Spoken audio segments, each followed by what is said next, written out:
نے قبول فرما لیا۔ اب قیامت کے میدان میں جب سرکار پل صراط کے کنارے تشریف فرما ہو رہے ہیں، ارشاد ہو رہا ہے جبریل کو اطلاع دو میری امت گزر رہی ہے۔ اسی لیے تو اعلیٰ حضرت عظیم البرکت فرماتے ہیں کہ اہل صراط روح امی کو خبر کریں، سبحان اللہ، اہل صراط روح امی کو خبر کریں، اور جاتی ہے امت نبوی فرش پر کریں، فرش پر کریں۔ میں آپ لوگوں سے پوچھنا چاہتا ہوں، قیامت کے میدان میں پل صراط سے گزرو گے، سید الملائکہ اپنا پر فرش بنا رہے ہیں، ذرا اپنے قدم کا جائزہ لیجئے اور گناہوں سے توبہ کیجئے، آپ کو کتنا وقار ملا ہے۔ آقا کے صدقہ میں امت گزر رہی ہے۔ میرے سرکار کا کریمانہ حال ذرا مراحب الاحضا فرمائیے۔ قیامت میں اتنی بھیڑ بھاڑ ہے، سارے گنہگار مغفرت مغفرت چلا رہے ہیں، سارے لوگ فریاد کر رہے ہیں۔ آقا کا یہ کریمانہ حال ہوگا، کیسے کیسے انداز سے لوگ بخشے جائیں گے۔ میرے سرکار کا دریائے کرم جوش میں آئے گا۔ آقا ارشاد فرمائیں گے ابو بکر شفاعت کرو، عمر ابن خطاب شفاعت کرو، سبحان اللہ، حضرت عثمان غنی کو حکم ہوگا شفاعت کرو، مولائے کائنات کو حکم ہوگا شفاعت کرو۔ امام حسن حسین اسی سرخ حالت میں حاضر ہوں گے۔ خاتون جنت کو حکم ہوگا نبی کی بیٹی محمد کی لخت جگر خاتون جنت فاطمہ جنت میں جائیں۔ حضرت خاتون جنت ٹھہر گئی ہیں، ارشاد ربانی ہو رہا ہے محبوب کی لخت جگر جنت میں جا کیوں نہیں رہی ہیں؟ 70,000 کنیزوں کے جھرمٹ میں خاتون جنت کو جنت میں لے جایا جا رہا ہے۔ سبحان اللہ، حضرت فاطمہ زہرا ٹھہری ہیں، رب کا حکم ہوگا ٹھہر جانے کی وجہ، عرض کریں گے میرے مولا میں اپنے بچوں کے خون کی سرخی تیری بارگاہ میں مانگ رہی ہوں۔ حضرت امام حسن حسین حاضر ہیں، رب تعالیٰ کا حکم ہوگا میرے محبوب کے نواسوں کا مطالبہ کیا ہے؟ عرض کریں گے پروردگار تیرے محبوب کے ناموس کے لیے حسین نے کربلا کی سرزمین پر اپنے خون کا جو آخری قطرہ پیش کیا تھا، مولا تیرے علم میں ہے میرے محبوب کے امتیوں کی مغفرت فرما۔ رب کا فرمان ہوگا کہ حسین سے جتنوں کو محبت ہے اعلان کر دو قیامت کے میدان میں سب کی مغفرت تک۔ حبیب ارشاد فرمائیں گے میری امت کے علماء تم بھی رب کی بارگاہ میں شفاعت کرو۔ شفاعت کا مطلب یہ ہے کہ رب کی بارگاہ میں تم عرض کرو اے اللہ یہ سب میرے متعلقین ہیں، ان کی مغفرت فرما، اور رب تعالیٰ اپنے محبوبوں کے اس عرض کو قبول کر کے بخش دے گا۔ اسی کا نام ہے شفاعت۔ آقا کریم صلی اللہ علیہ وسلم کا حکم ہوگا میری امت کے حاجیوں تم شفاعت کرو، تو جس حاجی کا حج رب نے قبول فرما لیا ہے وہ حاجی اپنے گھر کے 400 افراد کی مغفرت کرائے گا۔ سبحان اللہ، سبحان اللہ۔ حافظ قرآن کو حکم ہوگا حفاظ تم شفاعت کرو، تو حافظ قرآن کے والدین کا تو حال یہ ہوگا کہ قیامت کے میدان میں حافظ کے والد والدہ کو نور کا تاج عطا ہوگا۔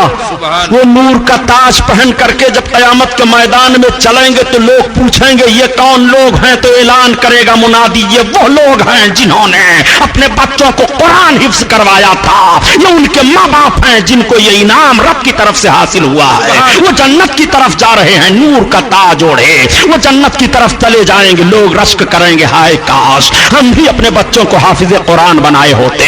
حافظ قرآن کے لیے حکم ہوگا وہ شفاعت کرے، تو حافظ قرآن اپنے گھر کے ان 10 افراد کی بخشش کرا لے گا جن پر جہنم واجب ہو چکا ہو، یعنی ان کو جہنمی قرار دے دیا گیا ہو، وہ مغفرت کروا لیں گے۔ عالم دین کو حکم ہوگا، تو علماء کی تو شان ہی نرالی ہے۔ اللہ اللہ، علماء اور شہید کے خون کا اور علماء کی سیاہی کا مقابلہ ہوگا۔ جب علماء کی سیاہی قلم کی اور خون وزن کیا جائے گا شہیدوں کا، تو شہیدوں کے خون پر عالموں کے قلم کی سیاہی غالب ہو جائے گی۔ اللہ اللہ حکم دے گا رب تعالیٰ یہ شفاعت کریں، تو علماء تو یہ بے شمار لوگوں کو شفاعت کریں گے جن کی گنتی ہی نہیں ہے۔ آقا کریم صلی اللہ تعالیٰ علیہ وسلم کا حکم ہوگا، میرے سرکار صلی اللہ علیہ وسلم نے اذن عام فرما دیا، آپ سب شفاعت کر رہے ہیں، غوث اعظم شفاعت کر رہے ہیں، خواجہ غریب نواز شفاعت کر رہے ہیں، امام اعظم شفاعت کر رہے ہیں، امام شافعی شفاعت کر رہے ہیں، امام حنبل شفاعت کر رہے ہیں، ہیں. امام مالک شفاعت کر رہے ہیں, حنفیوں کی بخشش ہو رہی ہے, شافعیوں کی بخشش ہو رہی ہے, مالکیوں اور حنبلیوں کی بخشش ہو رہی ہے, قادری بخشے جا رہے ہیں, چشتی بخشے جا رہے ہیں, سہروردی بخشے جا رہے ہیں, یہ سارے سلسلے کے لوگ بخشے جا رہے ہیں, ان کی مغفرت ہو رہی ہے. اللہ اللہ. آقا کریم صلی اللہ علیہ وسلم نے اعلان کر دیا, ایسے ایسے لوگ اب جنت میں جا رہے ہیں. ذرا اپنے آقا کی عظمت ملاحظہ فرما لو. جنتیوں کی ایک ٹیم جنت میں جا رہی ہے اور ایک ٹیم کے لیے حکم ہو جائے گا کہ یہ جہنم میں جائیں, تو اس کے سامنے سے جنتی لوگ گزریں گے. تب تک جہنمی جنتی کا دامن تھام لے گا, روک دے گا, ٹھہر جاؤ. جنتی رک جائے گا, مجھے پہچانتے ہو؟ حدیث شریف کے الفاظ یہ ہیں, اما تعریف نہیں, کیا تو مجھے جانتا ہے؟ وہ کہے گا ہاں میں پہچانتا ہوں. کہو کیا کہنا چاہتے ہو؟ وہ کہے گا انا الذی وهبت لک وضوا, میں نے آپ کو دنیا میں وضو کرنے کے لیے پانی دیا تھا. آج میں اتنا بدعمل ہوں کہ اپنی بدعمالیوں کی بنیاد پر رب تعالیٰ کے قہر و غضب کا سوال میرے اوپر ہو گیا. مجھے کون بچائے گا رب تعالیٰ کے قہر و غضب سے؟ ہم کو جہنم میں جانے کا حکم ہو گیا, ہم جہنمیوں کی فہرست میں کھڑے ہیں, تم جنتی ہو, میں نے تمہارے ساتھ دنیا میں یہ کام کیا تھا, اس کا بدلہ ہمیں دے دو. وہ ٹھہرا ہوا ہے, دوسرا جہنمی پکڑ لے گا جنتی کو. مولانا فاروق, مولانا عبدالحقیق صاحب, ٹھہرو, مجھے پہچانتے ہو؟ ہاں کہو کیا بات ہے؟ انا الذی سقیتہ شربتا, میں نے آپ کو پانی پلایا تھا دنیا میں, آپ مجھ کو اس کا بدلہ دے دیجئے. یہ جنتی بندے ٹھہرے ہوئے ہیں, رب کا حکم ہوگا میرے بندے جنت میں جاتے کیوں نہیں ہو؟ وہ بندے عرض کریں گے پروردگار یہ تیرے بندے ہیں, انہوں نے دنیا میں مجھے وضو کرنے کے لیے پانی دیا تھا, یا اللہ انہوں نے دنیا میں مجھ کو پانی پلایا تھا, یہ مجھ سے بدلہ مانگ رہے ہیں. خدا کی قسم قربان جاؤ نبی رحمت پر, میرے آقا ارشاد فرماتے ہیں جس کا مفہوم عرض کر رہا ہوں, اے میرے بندو جنتیوں, تم ان سب کا ہاتھ پکڑ لو, جنت میں لے کر چلے جاؤ. سبحان اللہ, سبحان اللہ. یہ کرم دیکھو, میں عرض کرتا ہوں یہ مسلمانوں, اگر تم نے جنتی کو پانی پلا دیا, وہ اختیار رکھ رہا ہے تمہیں جنت میں لے جانے کے لیے, تو جس نبی کو رب تعالیٰ نے جنت کا قبضہ دے دیا ہے, اس نبی کو اختیار کیوں نہیں ہے؟ اسی لیے تو بریلی کا تاجدار بول پڑا کہ تجھ سے اور جنت سے کیا مطلب, وہاں بھی دور ہو, تم سے اور جنت سے کیا مطلب, منافق دور ہو, ہم رسول اللہ کے, جنت رسول اللہ کی. اور کیسے لوگ اس دن بخشوائیں گے, ذرا یہ ملاحظہ کر لو. حضرت عائشہ صدیقہ ام المومنین کی عظمت کون نہیں جانتا ہے؟ عورتوں نے آقا کی بارگاہ میں عرض کیا, یا رسول اللہ مردوں کی بھیڑ آپ کے پاس زیادہ ہو جاتی ہے, یا رسول اللہ ہم عورتیں مردوں کی بھیڑ کی بنیاد پر آپ کے قریب نہیں ہو پاتی, ہمیں دین کی باتیں سننے کو نہیں ملتی ہیں. یا رسول اللہ ہمارا جلسہ آپ الگ متعین فرما دیں. اللہ کے حبیب نے قبول فرما لیا, عورتوں کا جلسہ ہوا, سرکار تشریف لے گئے, میرے آقا خطبہ دینے لگے. آقا ارشاد فرماتے ہیں کہ جس عورت کے بچے مر گئے ہوں, کچے بچے, وہ قیامت میں اپنے ماں باپ کی شفاعت کر کے جنت دلائیں گے. وہ بچہ رب کی بارگاہ میں اپنے ماں باپ کی بخشش کے لیے جھگڑے گا. علماء فرماتے ہیں جھگڑنے کا مطلب وہ مچلے گا, وہ عرض کرے گا میرے مولا میرے باپ کو بخش, میری ماں کو بخش, تب میں جنت میں جاؤں گا. اور وہ مچل مچل کر عرض کرے گا, رب تعالیٰ اس بچے کے مچلنے کو قبول فرمائے گا, اس کے والدین کی بخشش فرما دے گا. حضرت ام المومنین عائشہ صدیقہ عرض کرتے ہیں یا رسول اللہ, اور جس کا ایک بچہ مرا ہو, آقا فرماتے ہو ایک بچہ اپنے ماں باپ کی بخشش کرائے گا.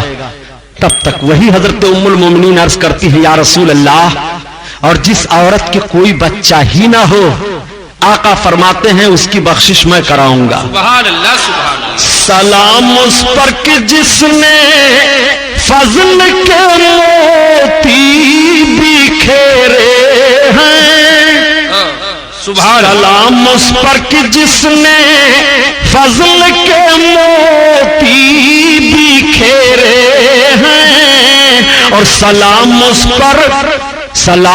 پر کہ جس نے کہہ دیا سب میرے ہی میرے ہیں. اور کون بخشوائے گا, ذرا اس کو بھی سنو. قرآن کی تلاوت کیا کرو، مسجدوں میں جایا کرو، مسجدیں تعمیر ہوں تو اپنے حسب وسعت حصہ لیا کرو۔ آج تو مسجدوں کو شہید کرنے اور گرانے کا پلان بنایا جا رہا ہے۔ بابری مسجد کو فسطائی طاقتوں نے اپنے بلبوتے پر شہید کیا، بت خانے میں تبدیل کیا، حالانکہ انہیں معلوم ہے کہ اسلامی نقطۂ نظر سے مسجد خالصہ زمین پر تعمیر کی جاتی ہے۔ اگر مسجد کی زمین کسی کی ملکیت ہے اور وہ نہیں دے رہا ہے تو آپ زبردستی کر کے اس پر وہ تعمیر مسجد کی نہیں کر سکتے۔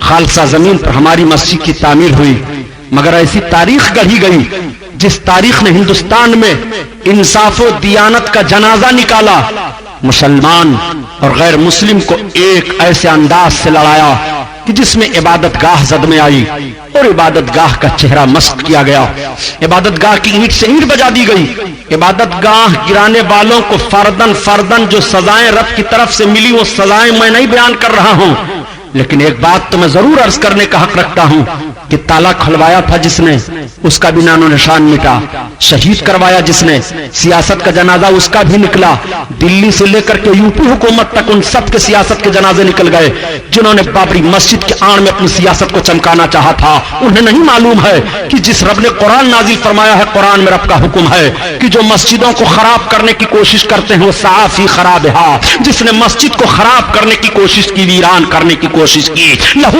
فی الدنیا خزی وفی آخرت عذاب عظیم، اس کے لیے دنیا میں رسوائی ہے اور آخرت میں دردناک عذاب ہے۔ وہ ساری سیاسی پارٹیاں رسوائی کی سیاہی اپنے چہروں پر لگا کر کے بھارت میں گھوم رہی ہیں، ان کا منہ کوئی دیکھنے کے لیے تیار نہیں ہے اور آخرت میں ان کے لیے عذاب تو باقی ہی باقی ہے۔ یہ جملہ میں کرسی کی بنیاد پر نہیں کہہ رہا ہوں بلکہ مسلمانوں کو تکلیف دی جا رہی ہے ان کی عبادت گاہیں گرا کر کے۔ اور سن لو، بھارت کی سرزمین ہو چاہے دنیا کا کوئی بھی ملک ہو، جس ملک میں بھی عبادت گاہوں کو نقصان پہنچایا گیا ہے وہ ملک امن و امان کے ماحول میں نہیں رہ پایا ہے، لوگ پریشان رہ گئے ہیں۔ عبادت گاہیں رب کی عبادت کے لیے بنائی گئی ہیں، تمہیں گرانے کے لیے نہیں بنائی گئی ہیں۔ آج مسجدوں کو پھونکا جا رہا ہے، آج مسجدوں کو جلایا جا رہا ہے۔ ایک قوم مسلم آج اس اسٹیج سے میں آپ کو اس منبر سے پیغام دے دینا چاہتا ہوں کہ اب بھی تمہیں سجدہ کرنے کا وقت نہیں آیا، اب بھی تمہیں کیا قرآن پڑھنے کا وقت نہیں آیا ہے، اب بھی تمہیں کیا متحد ہو کر کے کاندھے سے کاندھا ملا کر کے رسول کا عشق اپنے دل میں لے کر کے آگے بڑھنے کا وقت نہیں آیا ہے۔ اب بھی تم جماعتوں میں بکھرے رہو گے، اب بھی تم رسول اللہ کی عظمت کا کھلواڑ بناؤ گے۔ آؤ دیکھو دیکھو میں تمہیں بتاتا چلوں، گزشتہ سال اگست کا مہینہ لے لو، گزشتہ سال اگست کے مہینے میں آپ نے ایک اعلان سنا ہوگا جو پوری دنیا میں اعلان ہوا تھا کہ ترکی میں ایک بہت بڑا زلزلہ آیا، اس زلزلے میں نہ جانے کتنے لاکھ انسان ترکستان میں یعنی ترکی میں ہلاک ہو گئے۔ کیا آپ نے اس تبصرے کو جانا کیسے آیا، اس زلزلے کو جانا کیسے آیا تھا، اس پر آپ نے کچھ تنقید اور تبصرے کی بنیاد پر ریسرچ کیا کہ نہیں؟ سنو، آج اعلان ہو رہا ہے، آج رسالوں میں وہ سارے ماحول آ رہے ہیں، آج کتابیں اس کے تعلق سے منظر عام پر آ گئی ہیں کہ ترکی کا گزشتہ سال اگست کے مہینے میں زلزلہ کیوں آیا تھا۔ اگست کے مہینے میں ترکی میں سمندر کے کنارے جو فوجی اڈا تھا ترکستان کا، اس فوجی اڈے میں فوجیوں نے اور فوج کے جنرلوں نے ایک جشن منایا تھا اور اس جشن میں یہودیاں لڑکیوں کو اور عیسائیہ لڑکیوں کو ناچنے گانے کے لیے بلوایا تھا۔ وہ ساری لڑکیاں آئیں اور جب رقص و سرود کی محفل گرم ہوئی تو ایک جنرل نے اسی جوش کے عالم میں شراب پی کر کے کہا قرآن لاؤ، قرآن لا کر کے اس کے ہاتھ میں دیا گیا، اس نے کہا پڑھ کر کے سناؤ۔ جب کسی نے پڑھنا شروع کیا تو اس نے کہا قرآن کا معنی تو سمجھ میں نہیں آ رہا ہے، ایسی محفل میں قرآن پڑھا جا رہا ہے، قرآن کا نازل کرنے والا خدا کہاں ہے؟ اس کا فرمان ہے کہ ہم نے قرآن کو نازل کیا ہے اور قرآن کی حفاظت کرنے والے ہم ہی ہیں، اور ایسی محفل میں ہم نے قرآن کو لے لیا مگر قرآن نازل کرنے والا خدا کہاں ہے؟ اتنا کہہ کر کے اس نے لڑکی کے قدم میں معاذ اللہ قرآن کو پھینکا اور ان یہودیہ لڑکیوں نے اپنے پاؤں سے جیسے رقص و سرود ناچتے ہوئے قرآن کو لیا۔ تو بتانے والا بتا رہا ہے کہ سمندر پھٹ گیا اور اس سمندر سے آگ کے شعلے نکلنے لگے اور وہ ساری محفل، وہ سارے لشکری کہاں تہس نہس ہو گئے کچھ پتا نہیں، صرف اتنا پتا چلا کہ جس زمین پر یہ محفل منعقد تھی اس زمین کو اٹھا کر کے سمندر میں جو